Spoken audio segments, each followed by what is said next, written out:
여러분과 저가 의복을 입고 지금 예배를 드리고 있습니다. 우리가 하나님의 말씀인 성경 말씀의 기록을 보면 이 의복은 인간의 범죄와 관련이 있는 것을 보게 됩니다. 하나님께서 맨 처음 인간을 창조하실 때나 또 자연적으로 인간이 세상에 태어날 때 욥의 고백처럼 사람은 옷을 입지 않고 이 세상에 오게 됩니다.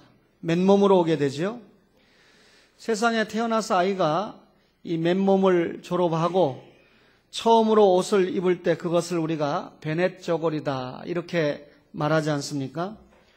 오늘 우리가 창세기 3장의 일부를 읽었는데 여기는 우리 인류의 시조인 아담이 범죄한 후에 두 가지 옷에 대해서 언급을 하고 있습니다. 하나는 아담이 스스로 만들어 입은 옷입니다. 다른 하나는 하나님께서 만들어서 입혀주신 옷입니다. 창세기 3장 7절을 보니까 이에 그들의 눈이 밝아져 자기들이 벗은 줄을 알고 무화과 나무 잎을 엮어 치마로 삼았더라 라고 기록을 하고 있습니다. 21절에는 여호와 하나님이 아담과 그의 아내를 위하여 가죽옷을 지어 입히시니라 라고 말씀하므로 무화과 나무 잎으로 만든 치마와 가죽옷을 언급하고 있는 것입니다. 이런 말씀을 볼 때 인간이 하나님 앞에 범죄한 것을 깨닫고 스스로 부끄러움을 느껴서 만들어 입은 옷이 무화과 잎으로 만든 인위적인 작품입니다.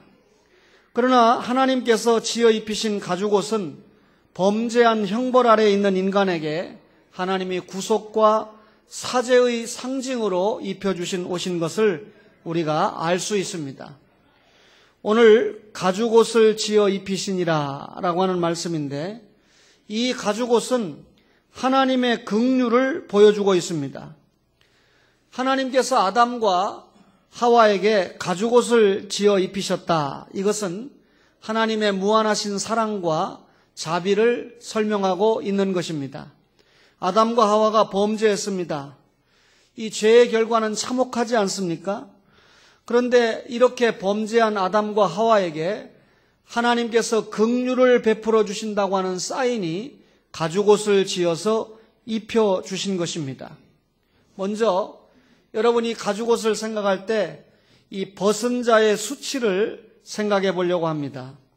사람이 단정한 옷을 입었다라고 하는 것은 그 사람의 인격과 품위를 나타내 줍니다. 그런데 그 사람이 옷을 벗었다라고 하는 것은 스스로 자신의 가치를 포기해버린 것이나 마찬가지죠. 옷을 벗은 것을 부끄럽고 수치스럽게 생각하지 않습니까? 혹시 나도 모르는 사이에 부지중에 옷이 벗겨졌다 그러면 얼른 옷을 입으려고 하는 것이 사람들의 상식적인 행동입니다.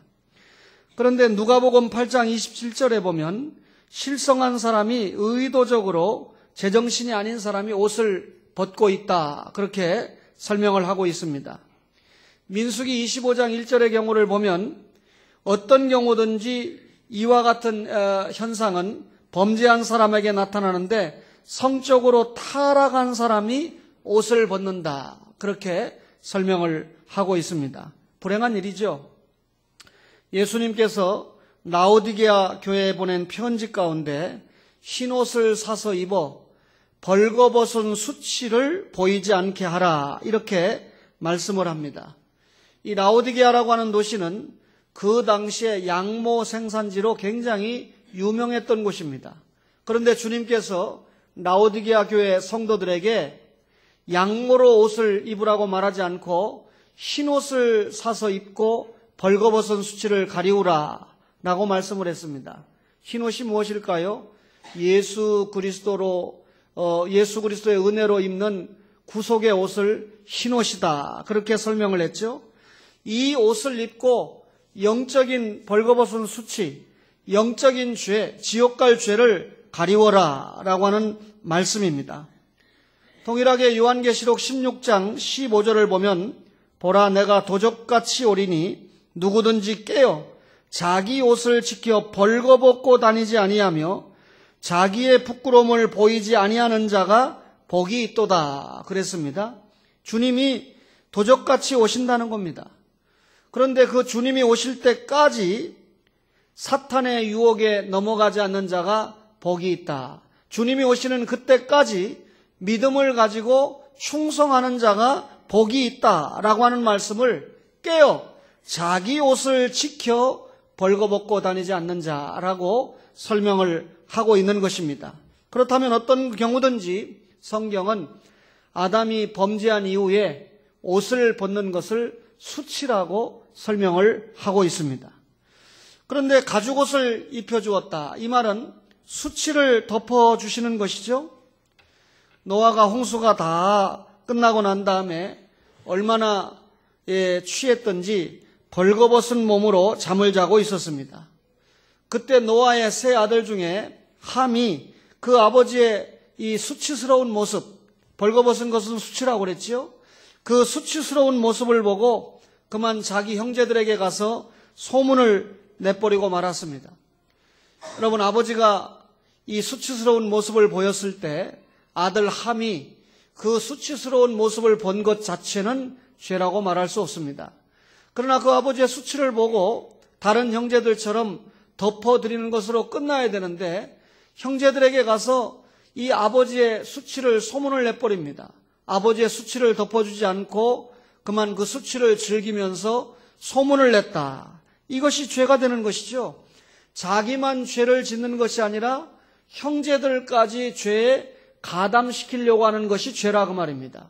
사람들 가운데는 자기가 죄인이기 때문에 거기에서 끝나지 않고 다른 사람들을 죄의 늪에 빠뜨리려고 하는 그런 습성을 가지고 있는 것입니다.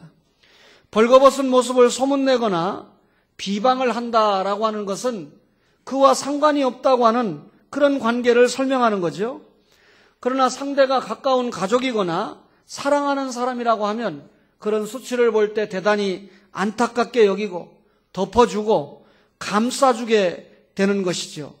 그래서 노아는 함에게는 저주를 내리고 셈과 야벳에게는 축복을 내렸다라고 하는 사실을 우리가 말씀을 통해서 보게 되는 것입니다. 이사야 선지자가 기록하기를 오라 우리가 서로 변론하자 너희 죄가 추홍 같을지라도 눈과 같이 희어질 것이요 진홍같이 붉을지라도 양털같이 되리라 그랬습니다. 우리가 아무리 더럽고 추한 죄의 모습을 가지고 있다 할지라도 하나님께서 눈으로 덮어주시고 하나님께서 양털로 감싸주시듯이 예수 그리스도 안에서 우리의 죄를 완전히 덮어주신다라고 하는 말씀입니다. 가죽옷은 이렇게 수치를 덮어주는 것인데 이 가죽옷을 지어 입혔다라고 하는 말은 징벌 중에 내린 사랑을 우리에게 알려줍니다. 아담과 하와가 하나님의 말씀에 불순종했습니다. 먹지 말라고 하는 것을 먹었어요. 여러분, 이 아담의 불순종의 죄가 무엇을 가져옵니까? 아담과 하와에게 심령의 비참함을 가져왔습니다. 이 죄 때문에 그만 자기들이 벗었다라고 하는 수치를 느끼게 됩니다. 하나님의 음성을 듣고도 이 동산, 이 나무 사이에 숨어버리는 그런 죄를 범하게 됩니다. 하나님의 음성이 친근하게 들리지 않고 하나님의 음성이 두렵다고 그랬습니다.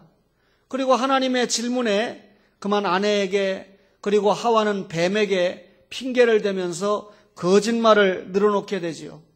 여러분과 저가 이 세상 살아가는 동안에 범죄하게 되면 우리가 영적으로 심령에 비참을 느끼게 된다는 것입니다. 뿐만 아니라 죄는 인간에게 육체적인 비참까지 가지고 왔습니다. 오늘 본문에 보니까 뱀은 어떤 벌을 받게 됩니까? 여러분, 이 다른 짐승들과 달리 저주를 받아서 배로 기어다니고 흙을 먹는 저주를 받게 됩니다. 우리가 읽은 본문에서 보니까 땅은 저주를 받아서 가시덤불과 엉겅퀴를 내게 되지요. 하와는 잉태하는 고통을 얻게 됩니다. 범죄한 아담은 땀을 흘려야 먹고 살 수 있는 땀 흘리는 노력을 하나님 앞에 징벌로 받았습니다. 인간이 범죄하면 육체적으로도 비참해진다 그 말이죠. 그러나 이런 심령의 비참과 육체의 비참 정도가 아니고 그만 생명의 비참이 찾아온다라고 하는 것입니다. 다시 말하면 영원한 영생의 축복이 아닌 영벌의 벌을 받게 된다 그 말이죠. 에덴 동산에서 추방을 당하게 됩니다. 그리고 에덴 동산에서 추방을 당한 이후에 사람이 병들고 노쇠해져서 결국은 육신이 죽게 되지요. 영적으로 마귀의 지배를 받고 살게 됩니다. 도무지 자기 자신이 어떻게 이 문제를 해결할 수 있는 능력이 없습니다. 자기 자신에게 구원을 이룰 수 있는 가능성이 전혀 없다 그 말이죠. 그런데 아담이 자기 자신만 범죄한 것으로 끝난 것이 아니고 그 범죄가 후손들에게도 전가가 된다라고 하는 것이 기가 막힐 일이죠. 인간은 구원에 관한 한 전적으로 무능력해진다 그 말입니다. 이렇게 아담과 하와가 범죄함으로 말미암아 영원한 지옥불에 떨어질 수밖에 없는데 이런 징벌 중에 내린 사랑이 가죽옷을 지어 입혔다라고 하는 사실입니다. 하나님께서 범죄한 아담에게 여자의 후손을 약속하지 않았습니까? 그런데 그 여자의 후손을 어떻게 약속했습니까? 가죽옷 계시를 통해서 구체적으로 보여주게 되는데 이 가죽이 만들어질 때 동물이 죽지 않습니까? 피를 흘리지 않습니까? 십자가에서 흘리실 예수님의 보혈을 미리 보여주면서 앞으로 너를 위해서 내가 독생자 예수를 보낸다. 그 예수가 이 땅에 와서 너의 죄를 속량하기 위하여 십자가에 살찢고 피 흘려 죽는다라고 하는 것을 미리 보여주신 사건이 가죽옷을 지어 입힌 사건이다 그 말입니다. 가죽옷을 지어 입혔다 이 말은 하나님의 긍휼을 설명할 뿐만 아니라 하나님의 희생을 우리에게 설명해 주고 있습니다. 아담과 하와가 벌거벗어서 여러분 이 수치스러운 모습을 보였습니다. 스스로 해결하려고 하는데 여러분 무화과 잎으로 치마를 만들어 입는 정도 가지고는 해가 중천에 뜨면 아무 의미가 없게 됩니다. 하나님께서 가죽옷을 지어 입혔다. 기독교 복음을 소개하고 있는 것입니다. 이것을 우리가 원시복음이다 이렇게 이야기하는데 죄와 허물을 드러내고 불행의 늪에 빠졌던 이들에게 하나님께서 내가 너희를 사랑한다. 내가 너를 구속한다. 내가 너를 하나님의 자녀 삼는다 라고 하는 사인이 가죽옷을 지어 입혔다는 것입니다. 이 가죽옷을 만들 때 동물이 죽어서 피를 흘렸습니다. 여러분 옷을 만들 때는 여러 가지 소재가 동원되지 않습니까? 옛날에는 목화나 삼과 모시와 같은 곳에서 이 길쌈을 내서 옷을 만들어 입었습니다. 혹은 누에고치나 양털을 깎아서 옷을 만들어 입기도 했습니다. 조금 과학이 발달하면서 화학 섬유를 만들어서 옷을 만들어 입기도 했습니다. 여러분과 저는 대부분이 화학 섬유를 통해서 만든 옷을 입고 있다 이렇게 생각이 됩니다. 그런데 성경의 창세기 3장 21절에 가죽옷으로 옷을 만들었다. 가죽옷을 만들려고 하면 반드시 동물이 죽어야 됩니다. 피를 흘려야 된다 그 말이죠. 가죽으로 만든 옷이 벌거벗은 인간의 죄와 허물을 덮어준다고 할 때 피 흘림이 있어야 인간의 죄가 용서받을 수 있다라고 하는 것을 우리에게 알려주는 것입니다. 히브리서 9장 22절에 율법을 쫓아 거의 모든 물건이 피로써 정결케 되나니 피 흘림이 없은즉 사함이 없느니라 그랬습니다. 하나님께서 주신 첫 언약에 희생 제물을 통해서 죄 용서받는 방법을 우리에게 가르쳐 주셨죠. 그런데 새 언약을 통해서는 예수 그리스도의 피로 온전한 죄사함을 받고 생명을 얻는다라고 하는 것을 우리에게 가르쳐 주셨습니다. 그렇다면 구약에 동물이 죽어서 피를 흘릴 때 여러분 우리가 구원받는다라고 하는 그 죄사는 그 피를 보면서 갈보리 언덕에서 우리를 위해서 흘릴 예수님의 십자가의 보혈을 미리 믿고 구원받는다라고 하는 것을 우리에게 가르쳐 주는 것입니다. 오늘 창세기 3장 21절에 아담과 그의 아내를 위하여 가죽옷을 지어 입히시니라 그랬습니다. 인간의 죄를 속량하기 위해서 동물을 통해서 첫 번째 희생을 알려주는 이 구약의 첫 제사, 이것이 나중에 모세를 통해서 제도화되기 전에 첫 희생의 사례를 우리에게 복음으로 보여주는 것이 가죽옷 계시입니다. 말하자면 예수님께서 이 땅에 오셔서 우리의 죄를 담당하실 사건을 미리 보여주시는 사건이다, 그 말이죠. 그런 사건이 아니라면 이런 성경이 여기에 기록될 필요도 없고 이런 말씀을 여러분과 저가 들을 필요도 없다라고 하는 것입니다. 레위기 17장 11절에 보면 육체의 생명은 피에 있음이라. 내가 이 피를 너희에게 주어 단에 뿌려 너희의 생명을 위하여 속하게 하였나니 생명이 피에 있으므로 피가 죄를 속하느니라. 생명이 피에 있기 때문에 피가 죄를 속한다. 아담이 지은 범죄, 여러분과 저가 이어받은 원죄와 자범죄를 피의 속죄가 아니면 용서받을 수 없다, 그 말입니다. 오늘 가죽옷은 하나님의 희생을 나타내는데 대신 죽음의 원리를 설명합니다. 하나님께서 아담에게 가죽옷을 입히려고 하면 그 가죽옷을 만들기 전에 반드시 짐승의 죽음이 전제됩니다. 이것이 무엇을 이야기합니까?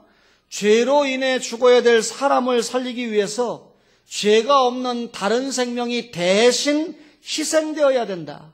대신 죽음의 원리를 우리에게 설명해 주고 있는 것입니다.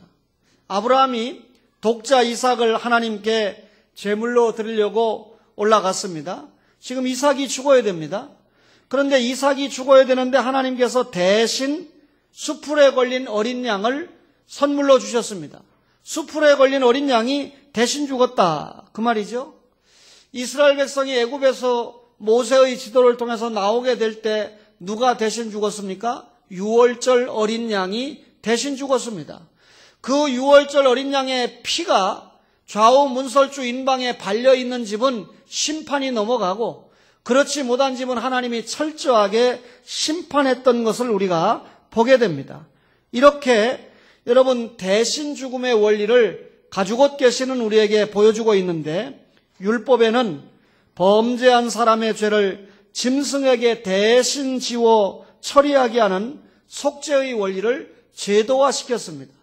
그러니까 우리가 이 레위기 16장 이하를 보면 21절 이하를 보면 아론은 두 손으로 산 염소의 머리에 안수하여 이스라엘 자손의 모든 불의와 그 범한 모든 죄를 고하고 그 죄를 염소의 머리에 두어 미리 정한 사람에게 맡겨 광야로 보낼지니 염소가 그들의 모든 불의를 지고 무인지경에 이르거든 그는 그 염소를 광야에 놓을지니라 라고 아사셀 염소에 대해서 설명을 했습니다.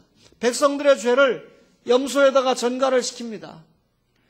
여러분, 이렇게 대신 죽음의 원리를 우리에게 보여주는 것이 가죽옷 계시입니다. 이 가죽옷 계시는 결과적으로 예수 그리스도의 죽음을 우리에게 미리 보여줍니다. 세례 요한이 요단강에서 사람들에게 세례를 베풀고 있을 때 예수님을 보게 됩니다. 그때 세례 요한이 뭐라고 이야기합니까? 보라, 세상 죄를 지고 가는 하나님의 어린 양이로다. 세상 죄를 지고 가는 하나님의 어린 양이라고 소리를 쳤습니다.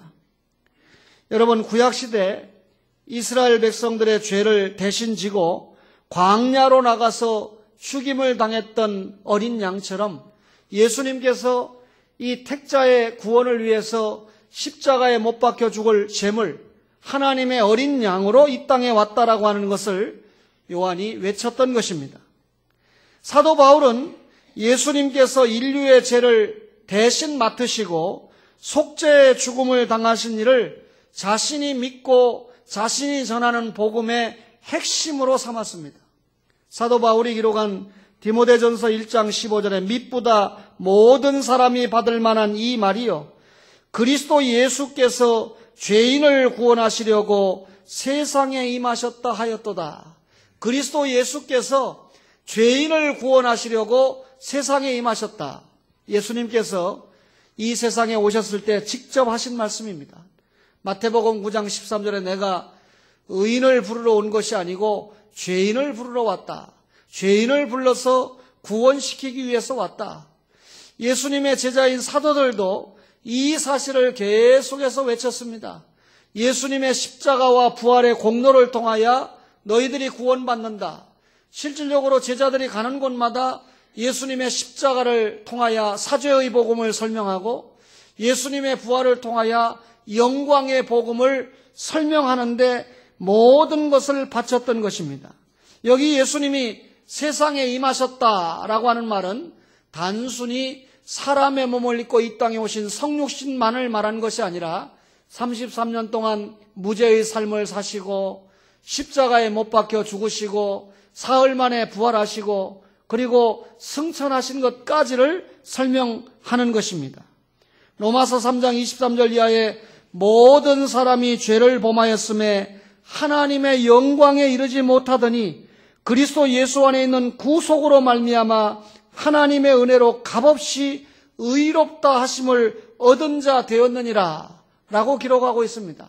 설교하는 목사나 말씀을 받고 있는 여러분이나 어느 누구도 우리 개인의 능력이나 우리 개인의 어떤 이 특기를 통해서 학문을 통해서 권세를 통해서 구원받은 사람이 없다 그 말입니다. 하나님의 은혜로 무화과 잎으로 구원이 안 됩니다. 가죽옷 계시로 우리가 구원을 깨닫습니다. 하나님이 구원해 주셔야 하나님이 은혜를 주셔야 여러분과 저가 예수 믿고 구원받아 하나님의 자녀가 될 수 있다 그 말이죠. 그렇다면 가죽옷 계시는 하나님의 은혜라고 하는 사실입니다. 여호와 하나님이 아담과 그 아내를 위하여 가죽옷을 지어 입히셨다. 아담이 가죽옷을 만들어 달라고 요구한 적이 없습니다. 자신의 처방은 무화과 치마일 뿐입니다. 그러나 하나님께서 자원하셔서 그만 아담에게 이 가죽옷을 지어 입히셨습니다. 아담의 입장에서는 하나님 앞에 자기가 요구하지도 않았는데 공짜로 거저 받은 은혜가 되었다 그 말이죠. 성경 말씀은 한결같이 여러분과 저의 구원의 문제에 있어서 하나님의 긍휼이다, 하나님의 사랑이다, 하나님의 희생이라고 하는 사실을 강조하고 있습니다. 하나님의 이런 이 희생과 사랑은 결국 독생성자 예수 그리스도를 이 땅에 보내시고 그를 십자가에 못 박아 죽게 하심으로 하나님께서 여러분과 저를 얼마나 사랑하시는지를 확증하셨다라고 하는 사실입니다. 요한복음 3장 16절에 하나님이 세상을 이처럼 사랑하사 독생자를 주셨다라고 설명을 하고 있습니다. 구약의 이사야 9장 6절에는 한 아기가 우리에게 났다라고 설명을 하고 있습니다. 하나님의 능동적인 사랑의 행위에 인간은 수동적으로 받아들일 수밖에 없는 관계다. 하나님께서 여러분과 저를 구원하시고자 하면, 하나님께서 여러분과 저에게 은혜를 주시고자 하면 내 편에서 거절할 수 없는 은혜라는 거죠. 하나님이 은혜 주시면 반드시 받아들일 수밖에 없는 것이 은혜인데 여러분과 저가 그 은혜로 하나님의 자녀 되고 구원받은 것을 믿으시기 바랍니다. 확실하게 이 가죽옷 계시를 통해서 볼 때 구원은 인간의 노력으로는 불가능한 일이다 라고 하는 것을 깨닫게 됩니다. 선악과 열매를 따먹은 후에 아담과 하와가 눈이 밝아졌습니다. 영안이 밝아진 게 아니라 육안만 밝아졌습니다. 수치를 깨닫게 됩니다. 벌거벗은 것을 깨닫게 됩니다. 그래서 옷을 만들어 입었습니다. 여러분, 나무 잎으로 만들어 입은 그 치마가 어찌 의복으로서의 기능을 할 수 있겠습니까? 그저 우선 눈에 보이는 치부만 가릴 정도고 궁여지책이지요. 아담의 처지에서는 하나님의 도우심을 구할 수도 없었습니다. 범죄 타락했기 때문에 하나님의 음성이 두려워서 동산 나무에 가서 숨어버리지 않았습니까? 그런데 이런 이 아담에게 하나님께서 찾아오셨어요. 이 무화과 잎으로 치마를 만들어 입은 이것이 어떤 의미에서 최초의 문명이다, 이렇게 설명할 수 있을 것입니다. 인간이 어떤 기술을 가지고 옷을 만들어 입었다, 그 말이죠. 얼마나 불완전합니까? 얼마나 가치가 없습니까? 벌거벗은 모습은 그대로 수치로 드러날 수밖에 없는 것입니다. 이것이 인간 능력의 한계입니다.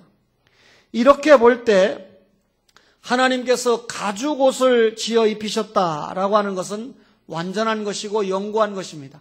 해가 떠도 상관이 없고, 물론 그 지역에는 눈이 오지 않지만 헬몬산에는 눈이 오죠. 눈이 와도 상관이 없고 해가 아무리 쨍쨍 쬐도 상관이 없습니다. 무화과 잎으로 만든 옷과는 차원이 다른 것이죠. 이것이 무슨 말입니까?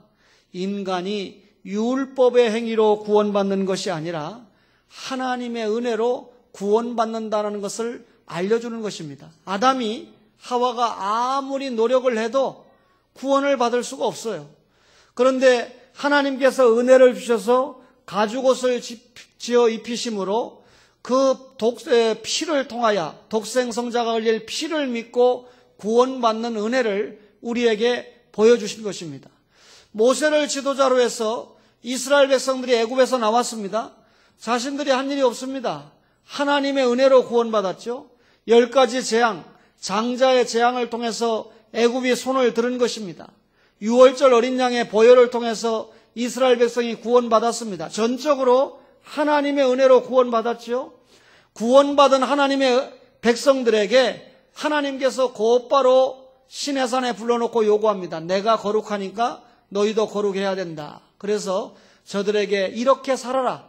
내가 너희를 구원시켰으니까 이렇게 살아야 된다. 율법을 주셨습니다. 십계명을 위시한 율법을 주셨습니다. 따라서 구원받았기 때문에 율법을 지키는 거지, 율법을 지키기 때문에 구원받는 거 아니라 그 말입니다. 하나님의 은혜로 구원받았기 때문에 주의를 지키고, 하나님의 은혜로 구원받았기 때문에 하나님 앞에 11조를 유시한 물질을 드리는 것이지, 내가 주의를 지켰기 때문에 구원을 받았거나 내가 11조를 열심히 드렸기 때문에 구원을 받은 것이 아니라 그 말입니다. 오늘 이 가죽옷 계시를 통하여 인간의 노력으로는 구원의 행위를 이룰 수가 없다. 하나님의 은혜로만 구원받는다라고 하는 것을 깨닫게 됩니다. 이 가죽옷이 무엇을 설명합니까? 예수 그리스도로 옷 입었다라고 하는 것을 설명합니다. 하나님의 은혜를 받아서 하나님의 자녀가 된 사람에게는 하나님의 권세가 주어집니다. 아직도 좀 믿음이 약하신 분들은 벌써 주일이 왔나? 또 교회 가야 되나? 이렇게 부담을 느끼는 사람이 있지만, 하나님의 은혜로 구원받고 믿음이 성장한 성도는 주일날 교회 가는 것이 하나님의 자녀로서 권세다. 내가 예배드리는 것이 의무가 아니라 권세다.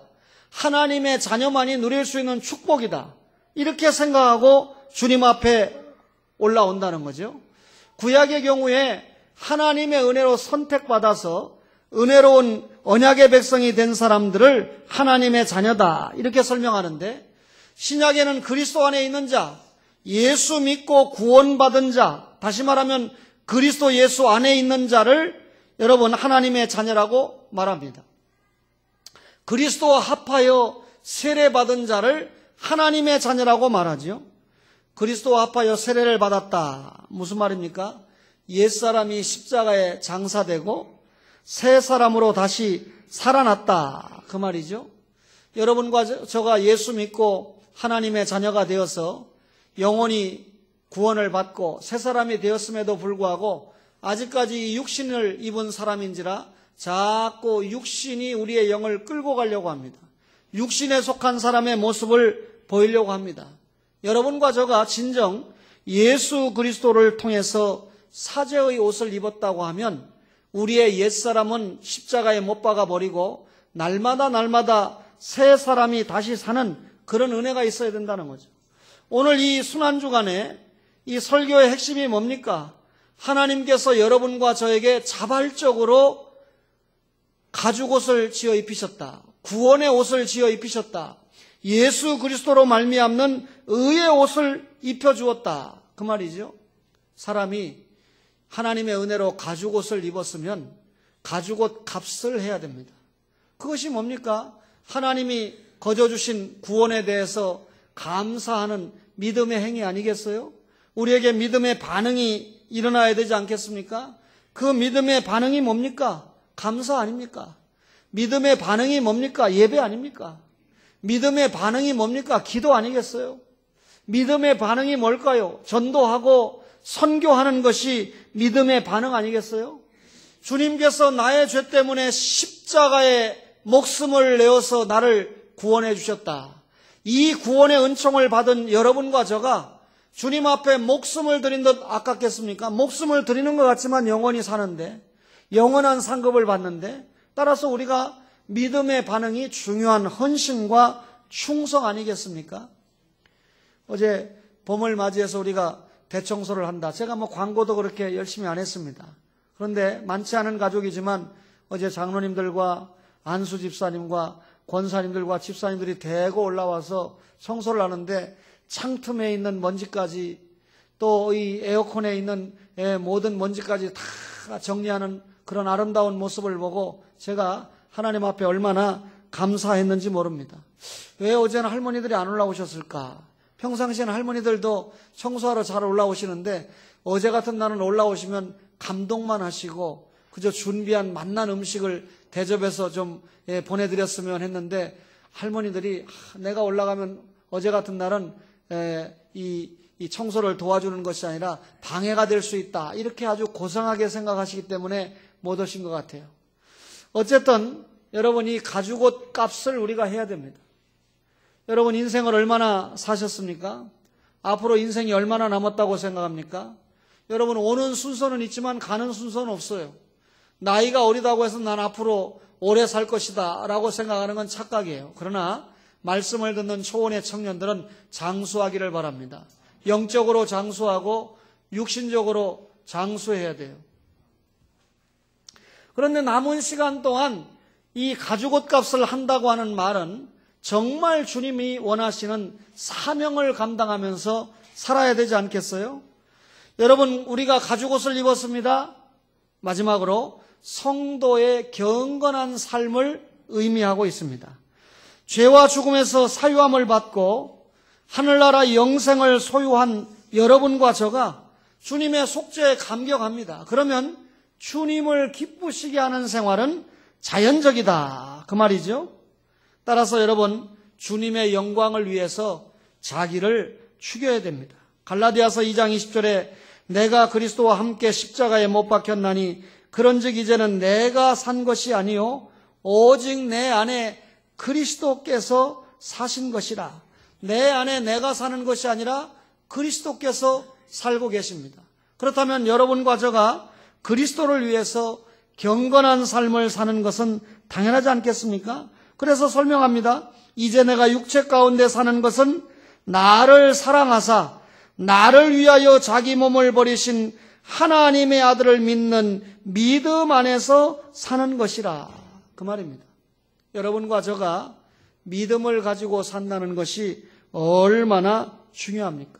믿음을 가진 사람은 거룩을 지향하는 삶을 살게 되어 있습니다. 그래서 로마서 13장 12절 이하에 밤이 깊고 낮이 가까웠으니 그러므로 우리가 어둠의 일을 벗고 빛의 갑옷을 입자. 낮에와 같이 단정히 행하고 방탕하거나 술 취하지 말며 음란하거나 호색하지 말며 다투거나 시기하지 말고 오직 주 예수 그리스도로 옷 입고 정욕을 위하여 육신의 일을 도모하지 말라라고 설명을 하고 있습니다.